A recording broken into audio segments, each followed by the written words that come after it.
all honourable members will be keen to mark this occasion, even in these exceptional circumstances. I will be marking the occasion with the wreath-laying ceremony in the House on Friday. We now come to questions to the Prime Minister. I would like to welcome the Prime Minister back to his rightful place in the Chamber. The whole House and the whole country is delighted at his recovery and welcome back to his elected House. I now call the Prime Minister to answer his engagement question.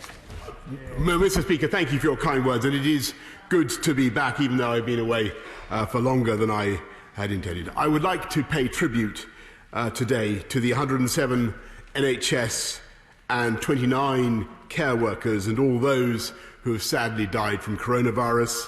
I know that the sympathies of the House are with their family and friends. And if I may, Mr. Speaker, I would like to place on the record in this House my own thanks to all the staff at St Thomas's Hospital for the brilliant care that I received. Mr. Speaker, this morning I had meetings with ministerial colleagues and others. In addition to my duties in this House, I will have further such meetings later today. I now call Simon Jupp. Simon Jupp. Thank you, Mr. Speaker. And firstly, I'd like to welcome the Prime Minister back to where he belongs. And I'm sure the whole House will join me in congratulating him and his fiancée on the birth of their son, Wilfred. On coronavirus, tourism is absolutely crucial to the economy of the South West, including my constituency of East Devon. While I'm currently asking visitors to come back later once the lockdown has ended, I want to make sure our vital tourism industry survives, so we can be open for business at the earliest opportunity. Can the Prime Minister assure me, my constituents and East Devon's tourism industry that further and flexible financial support is coming to protect this crucial industry? Prime Minister.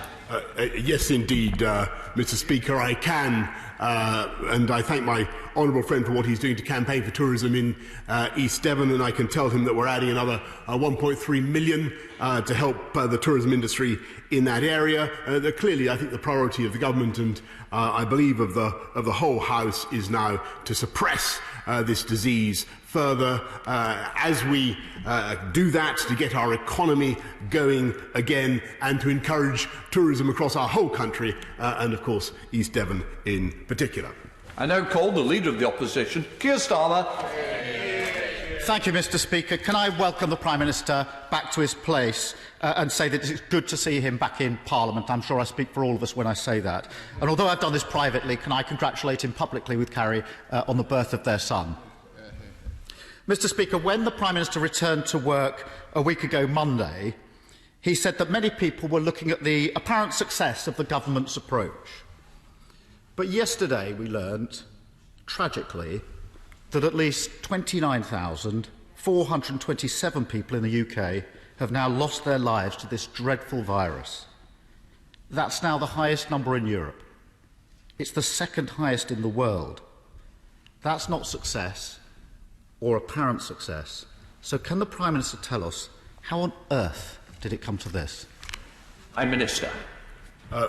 Mr. Speaker, first of all, of course, every death is a tragedy, and he's right to draw attention to the appalling statistics, not just in this country, but of course around the world. And I think I would echo really in answer to his question what we've heard from Professor David Spiegelhalter and others, that at this stage, I don't think that international comparisons and the data is yet there to draw the conclusions that we want. What I can tell him is that at every stage as we took the decisions that we did, we were governed by one overriding principle and aim, and that was to save lives and to protect our NHS. And I believe that, of course, there will be a time to look at what decisions we took and whether we could have taken different decisions. But I have absolutely no doubt that what the people of this country want us to do now is, as I said just now, to suppress this disease, to keep suppressing this disease, and to begin the work of getting our country's economy back on its feet. And I look forward to working with him and colleagues around the House to do just that. Keir Starmer. Mr Speaker, the argument that international comparisons can't really be made when the government's been using slides like this for weeks to do international comparison just really doesn't hold water. I'm afraid that many people are concluding that the answer to my question is that the UK was slow into lockdown, slow on testing, slow on tracing and slow on the supply of protective equipment. And I want to go to yesterday's figures that show that whilst happily in hospitals it looks as though deaths are falling, deaths in care homes continue to go up. At the press conference last night, the Deputy Chief Scientific Advisor said, and I quote, "What this shows us is that there's a real issue that we need to get to grips with in relation to what's happening in care homes." I couldn't agree more. But 12 weeks after the Health Secretary declared that we're in a health crisis, I have to ask the Prime Minister, why hasn't the government got to grips with this already? Well, actually, Mr Speaker, I mean, he's quite right, of course, to look at the crisis in care homes, and he's absolutely right to say that there's an epidemic going on in care homes, which is something I bitterly regret, and we've been working very hard for weeks to get it down. And a huge amount of effort has been gone into by literally tens of thousands of people to get the right PPE to care homes, to encourage workers in care homes to understand what is needed. And I can tell him actually that he's not right in what he just said about the state of the epidemic in care homes. As he looks at the figures, in the last few days there has been a palpable improvement. We must hope that that continues, and we will ensure that it does continue. Keir Starmer.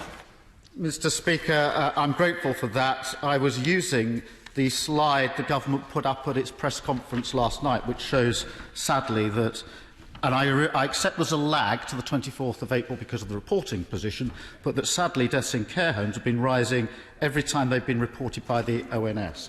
And I have heard before from the First Secretary that numbers were falling. He said that a week ago Sunday. That's not borne out by these slides. We will wait to see what the next slides bring. Mr Speaker, on the 30th of April, the government claimed success in meeting its 100,000 tests a day target. Since then, as the Prime Minister knows, the number has fallen back. On Monday, there were just 84,000 tests, and that meant 24,000 available tests were not used. What does the Prime Minister think was so special about the 30th of April that meant that testing that day was so high? Prime Minister. Well, actually, I think that the Right Honourable Gentleman was right last week when he paid tribute to the amazing work of the NHS, the logistics team, everybody involved in getting up from 2,000 tests a day in March to 120,000 by the end of April. And yes, he's right that capacity currently exceeds demand. We're working on that. We're running at about 100,000 a day. But the ambition clearly is to get up to 200,000 a day by the end of this month, and then to go even higher. And as he knows and the whole House will know, testing, a fantastic testing regime is going to be absolutely critical to our long-term economic recovery. Keir Starmer. Mr Speaker, I did pay tribute last week, and I'm glad the Prime Minister has now said that the target now is 200,000 tests a day by the end of this month. But of course, just having a target isn't a strategy. What is needed is testing, tracing and isolation. That's the strategy. Contact tracing was happening in the UK, but it was abandoned in mid-March. We were told at the time that this was because it was, quote, not an appropriate mechanism. But yesterday, the Deputy Chief Medical Officer said it was to do with testing capacity.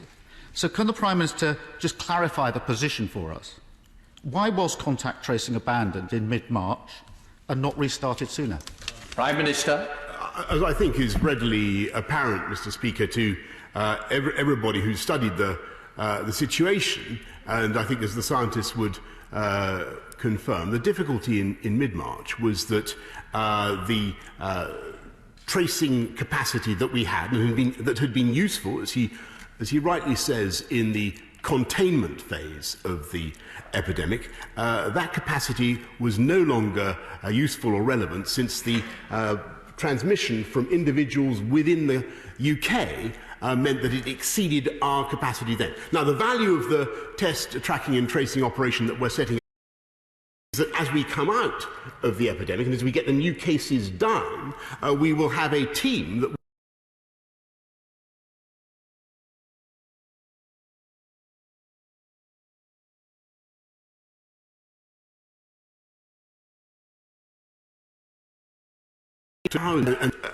easier to do now that we've built up the team on the way out than it was as the epidemic took off. And I think most people with common sense can see those particular difficulties that we had at the time. Keir Starmer.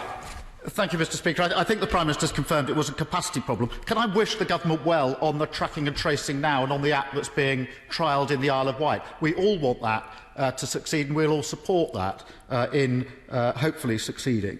Can I turn to protective equipment, where clearly there are ongoing problems?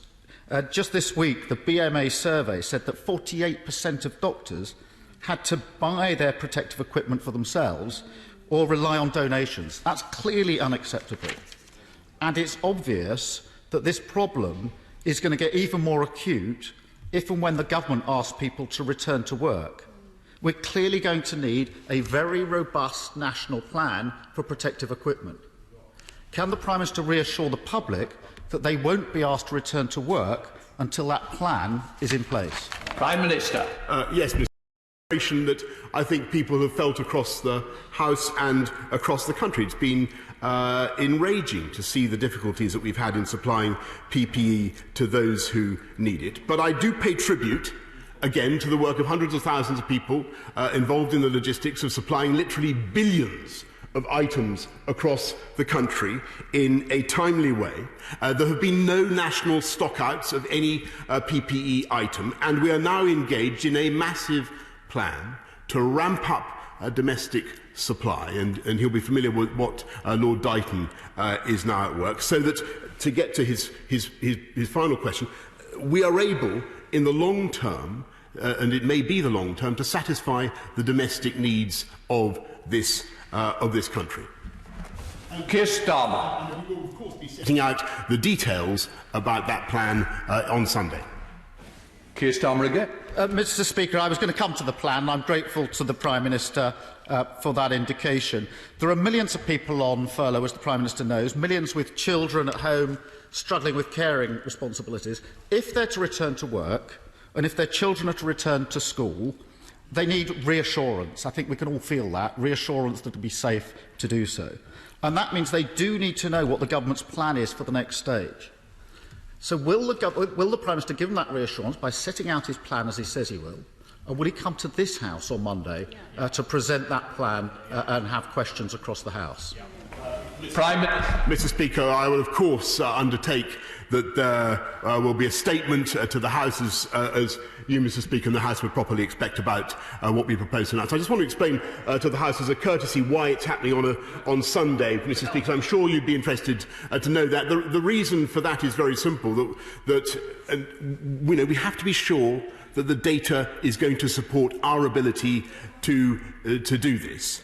But that data is coming in continuously over the next few days. We'll want, if we possibly can, to get going with some of these measures on Monday. I think it would be a good thing, Mr. Speaker, if people had an idea of what's coming the following day. That's why I think Sunday, the weekend, is the best time to do it. But of course, the House will be fully informed, and the House will have the full opportunity to debate and interrogate me or the government on that matter. And hopefully in the future it will be to the House first. Teresa Villiers. Thank you, Mr. Speaker. Lockdown rules permit people to travel to work if their jobs are not ones that can be done from home. But some have faced criticism and pressure not to do that, including from announcements on London Underground wrongly saying they shouldn't be on the system unless they're key workers. Will the Prime Minister ask the Mayor to restore public transport capacity in London so my constituents can travel safely and we can keep as much of the economy going as possible? Prime Minister. I thank my right honourable friend, and she's absolutely right that a crucial part of our success now in getting transport to run safely will be running a bigger and more expansive tube service so that people can observe social distancing. We will certainly be working with the Mayor to try to achieve that, though there must be, and we'll come to this on Sunday and next week as well, Mr. Speaker, that there must be mitigations to help people who, for those reasons, for the reason of social distancing, cannot use mass transit. And there will be a huge amount of planning going into helping people to get to work other than by mass transit. And this will be, I hope, I know that my right honourable friend will, as a former Secretary of State for Transport, will agree, this is, or should be, a new golden age for cycling. We now go across to the Leader of the SNP, Ian Blackford. Ian Blackford. Thank you, Mr. Speaker, and I'd like to start by welcoming the Prime Minister back to Parliament and congratulating him and Carrie on the birth of their son Wilfred, and I, of course, wish Wilfred every health and happiness. Mr. Speaker, the UK's confirmed death toll now stands at close to 30,000. It is officially the highest in Europe and the second highest in the entire world, and indeed there are some estimates putting the figure even higher. And in my own community of Skye, we've faced our own heartbreaking and devastating outbreak of COVID-19 over the last few days. I do agree with the Prime Minister when he says the worst thing that we could do now is ease up the lockdown too soon and allow for a second peak of this deadly virus. To protect our citizens, the lockdown must remain in place for as long as it's needed. Well, many people might want to travel, for example, to the tourist areas during the better weather. Will he join with me in reminding everyone that non-essential travel is not permitted? And does he agree with me that the First Minister of Scotland and our approach should be only led by the best medical and scientific advice, not the politics of posturing? Prime Minister. Yes, indeed, Mr. Speaker, and actually I think that the last few weeks have shown the ability of the governments of all four nations to come together and to deliver very clear messages for our people, and I think it's been extremely helpful. I think the collaboration has been extremely helpful, and I can say to the Leader of the SNP that we will certainly be working with the government in Scotland, as we will be working with the opposition, with unions, with business, to make sure that we get the unlockdown plan completely right. And, you know, what he says is absolute common sense. It would be an economic disaster for this country if we were to pursue a relaxation of these measures now in such a way as to trigger a second spike. And on that point, I'm in complete agreement with him. Ian Blackford. Thank you, Mr. Speaker. I'm very grateful for the Prime Minister's answer, and I commit myself and my party and my government colleagues in Edinburgh and working with them on that shared agenda. However, some of his own government ministers are not following his own advice. Instead of working with the Scottish Government, the Scottish Secretary of State has been making political arguments about the Constitution rather than scientific ones about saving lives. And he's not the only one. This is not the time for opportunistic politicking. This is the time when we all must work together to protect our NHS and to save lives. We anticipate the Prime Minister will be making a televised address on Sunday concerning the easing of lockdown. This cannot be undertaken without the full input and cooperation of all our devolved governments. We must end this period of mixed messaging from the UK Government. Will the Prime Minister commit today that the substance of his address will be fully agreed to with the devolved nations so that all of our governments continue with this vitally important work of saving lives? Prime Minister. Yes, Mr. Speaker. And by the way, I forgot to thank the right honourable gentleman and other colleagues for his kind words about Wilfred, and I just want to thank him for that, because I forgot to say that. I'll be marked down if I don't. So thank you. And I share the right honourable gentleman's aims. We will do our level best to make sure that the outlines of this attract the widest possible consensus. I think that they can and ought to, and I'm delighted by his call for a prohibition, and I quote, on political arguments about the Constitution. and I think that would be warmly welcomed across this country. We'll go across to Andrew Bowie. Andrew Bowie. Thank you very much, Mr. Speaker. And can I add my welcome to the Prime Minister? It's great to see him back in his place, and add my congratulations to those of others, to himself and Carrie, on the birth of Wilfred. Mr. Speaker, my right honourable friend will know that the oil and gas industry is suffering from a perfect storm at the present time, buffeted as it is by the global oil price crash and the lockdown. This is a moment of real danger for the industry, with the prospect of tens of thousands of job losses unless action is taken. Tax incentives and investment by this party over the last decade have, of course, been welcome, but more action is needed now to protect jobs, ensure energy security, and ensure a future for this industry, which is key to delivering net zero by 2050. So can my right honourable friend promise to bring forward the oil and gas sector deal as soon as possible and commit the UK government to investing in a transition part in the northeast of Scotland, ensuring a future for thousands of workers? Prime Minister. Thank you, Mr. Speaker, and I thank my honourable friend very much for his excellent question, for all his campaigning for the oil and gas industry. The whole House will have heard the fervour and learning with which he speaks on that issue, and I can assure him that our right honourable colleague, the Secretary of State for Business, Energy and Clean Growth, is actively engaged right now in pursuing this with the Sector Trade Association, and I'm sure he'll be wanting to take up progress with him. Going across to Mike Amesbury. Mike Amesbury. Thank you, Mr. Speaker, and I welcome the Prime Minister back to his place on my birthday. Bolton and Cheshire West and Chester councils covering my constituency have stepped up to the national challenge, providing essential services to vulnerable residents and businesses during this crisis. The government promised to do whatever it takes and fully compensate those councils and councils across the country.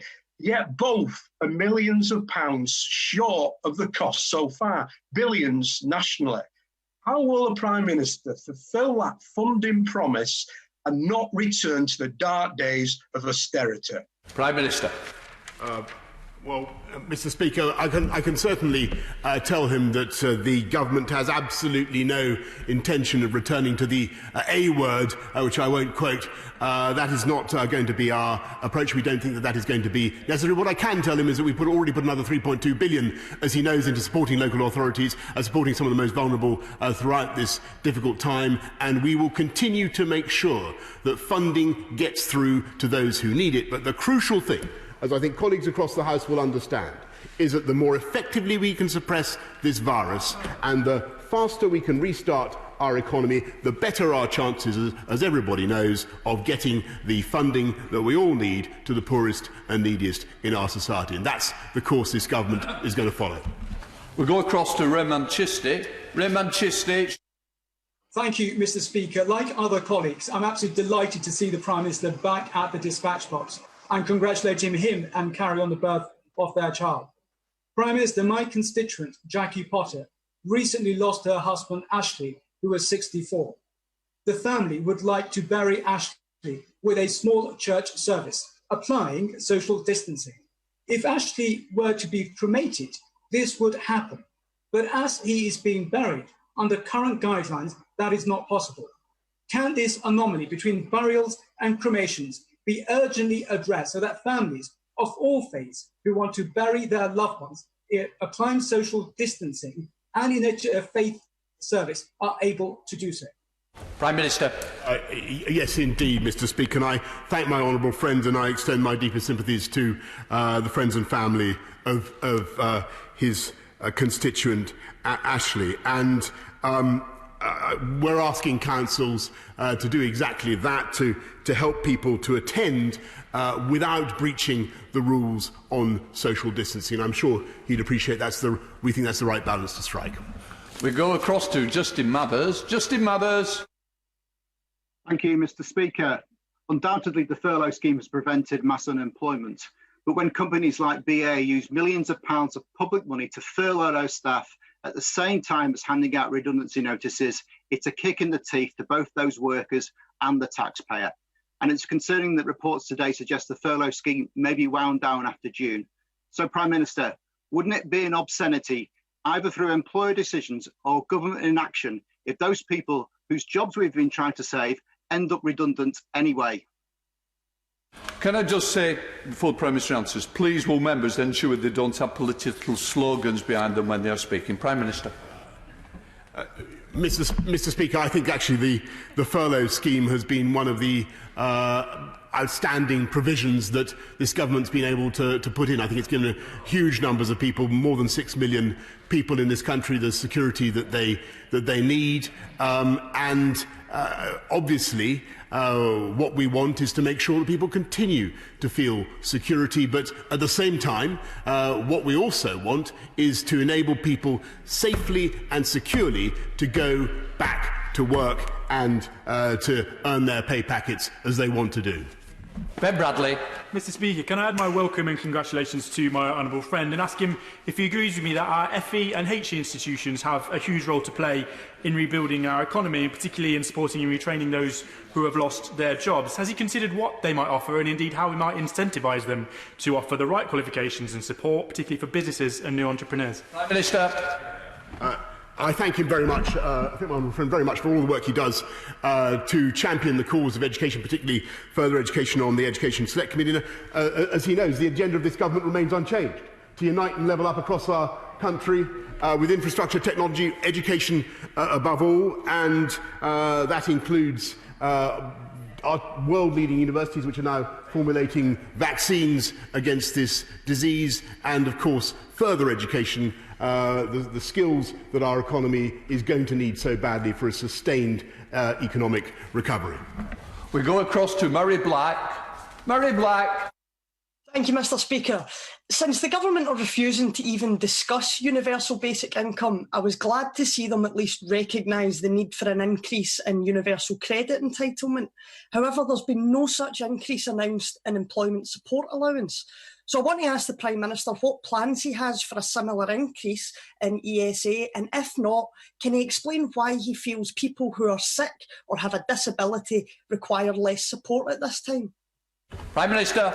As she knows, what we have done is remove the 7-day waiting time for ESA, and I'm glad, though, that she pays tribute to the big increase in universal credit, another £1,040, benefiting 4 million families across this country, a total investment of £7 billion. But I think what everybody wants to see is not just people taking universal credit, but as I've said now several times, what they want to see is a careful, sensible programme attracting the widest possible support to continue to suppress the disease right down, but to allow our economy to start up again. Simon Fell. Thank you, Mr. Speaker. I've been very impressed by how businesses and individuals across my constituency have been buying and lending devices so children can learn at home during this pandemic. This initiative will obviously be significantly enhanced by the £100 million given by the Education Secretary recently. But the member for Harlow, the chair of the Education Select Committee, has suggested that when schools do go back, a catch-up premium should be brought in to close the gap between those most disadvantaged and left behind and their peers who are better off. Constituencies like Barrow, this will make all the difference as we rebuild. Will you commit to such a scheme? Minister. I thank my honourable friend and I congratulate him on the way he's representing his constituents in Barrow. He's exactly right. That's why, amongst other things, we are ensuring that there are extra computers and laptops for disadvantaged communities. We're making sure that we supply them with more 4G routers, invaluable at this particularly difficult time. And there will be more to come, Mr. Speaker, because this is a government that is going to pursue our agenda of uniting and levelling up across the whole of the UK. Go across to David Linden. David Linden. Thank you, Mr. Speaker. Since the government lowered the benefit cap threshold in 2015, it's been frozen, which is essentially a real terms cut every year to those it affects. Now, CPAG, the Resolution Foundation, and the IFS are just some of the voices calling on the government to remove the cap as part of its coronavirus response. And we know that 93% of those households affected by the cap have children, and it's ultimately those children that are losing out from this policy. So will the Prime Minister do the right thing and scrap the cap? Prime Minister. Mr. Speaker, as I've just told the House, I think he asked for lifting the cap on benefits, and as I've just told the House, there's already a total of £7 billion extra that's gone into universal credit alone. Go across to Rob Butler. Rob Butler. Thank you, Mr. Speaker. These are very dark and difficult days, but can I highlight the amazing work that's being done by volunteers across the country to help others? In my own constituency, there are dedicated groups delivering groceries and prescriptions from Stoke-on-Church to Bedgrove, from Hewenden to Berryfields. I wonder if my right honourable friend would join me in thanking them all, but perhaps especially congratulating the organisers of Bernie the Bus, which, whilst it collects food for the food bank, plays very loud party music out of the back, bringing a real note of joy and happiness to the local communities as it performs a valuable public service. Prime Minister. Well, as a thank you, I thank my honourable friend, and as a great believer in buses and part-time manufacturer, can I agree very strongly with him about the good work done by Bernie the Bus and all who support it and travel therein. We now come to the final question from Lillian Greenwood. Lillian Greenwood. Thank you, Mr. Speaker. The Community Secretary has rightly recognised that council workers are the unsung heroes of this crisis and promised to give local authorities the resources they need. But my city faces a gap of up to £55 million as a result of extra costs and lost income. Our communities bore the brunt of austerity. They cannot carry the burden of coronavirus. Will he give all councils a cast iron guarantee that they won't be asked to do so? Prime Minister. Well, I thank her very much, and she's absolutely right, as anybody knows, to draw attention to the difficulties, the straitened circumstances, the pressures that local councils have been under, and that's why we put the extra £3.2 billion in immediately to help them cope. And she should know, by the way, that Nottingham, her own city, has already had an extra £19 million to help deal with the pressures of coronavirus, and certainly that is by no means the last of the support that we will be giving to our fantastic frontline council workers who, as she rightly says, have borne so much of the brunt in this crisis.